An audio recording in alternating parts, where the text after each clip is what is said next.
안녕하세요. 한 주간 치과계의 핫한 뉴스를 모아서 전해드리는 주간 핫식스입니다. 4월 첫째 주 일요 핫식스 시작하겠습니다. 취업 박태근 회장이 지난달 29일 기자간담회를 열고 주요 정책 방향과 현안들에 대해 설명했습니다.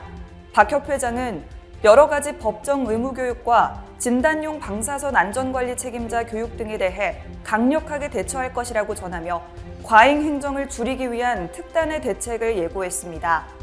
올해 지부 총회가 마무리된 것과 관련해서는 지부에서 올라온 안건들을 잘 살펴보고 4월 정기대의원 총회가 잘 마무리될 수 있도록 최선을 다하겠다고 말했습니다. 핀란드 오울루 대학병원 연구팀이 2006년부터 2016년까지 환자 152명을 추적 조사한 결과 환자의 나이가 어릴수록 치과 공포증을 치료하는 데 있어 효과적인 것으로 나타났습니다. 또한 조기에 치과 공포 치료를 받은 환자는 훨씬 더 많은 치과 검진을 받은 것으로 확인됐습니다. 연구팀은 아이가 성장하면서 치과 공포증도 사라질 것이라는 믿음과 달리 시간이 지나도 해결되지 않을 수 있다며 치과 진료에 대한 두려움이 있는 환자는 조기에 발견해 치과 공포증을 완화해야 한다고 말했습니다. 홍수연 취업 부회장이 제29차 보건의료발전협의체 회의에서 코로나19 소상공인 방역지원금 지급 대상자에서 제외돼 있는 치과 의사들을 위해 지원책을 마련해 줄 것을 정부에 촉구했습니다. 이에 복지부는 윤석열 정부 대통령직 인수위원회에 건의할 계획이라고 전했습니다. 또한 투명교정회사 고소고발 건처럼 의료인의 진료권을 침해하는 일이 발생할 경우 이에 대한 대책 마련도 촉구했습니다. 대한치과의사협회가 코로나19 확진자가 폭증하는 상황에서 전문가 신속 항원 검사를 치과에도 적용할 수 있도록 추진하겠다고 밝혔습니다. 취업은 보건복지부에 정식 공문을 발송하고 구체적 협의에 나설 예정입니다.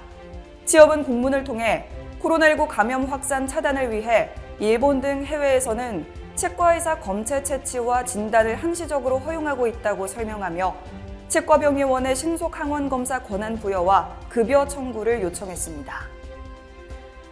통계청이 2021년 한국 사회지표를 통해 연간 미충족 의료율에 관한 조사를 발표한 결과 우리나라 19세 이상 성인 중 치과 진료가 필요했으나 받지 못한 사람은 10명 중 4명인 것으로 나타났습니다. 또한 소득 수준이 낮을수록 미충족 의료율이 높은 것으로 확인됐습니다. 무면허로 틀니, 발치 등 치과 치료를 하다 적발돼 징역 2년과 벌금 300만 원, 집행유예 3년을 선고받은 사례가 나왔습니다.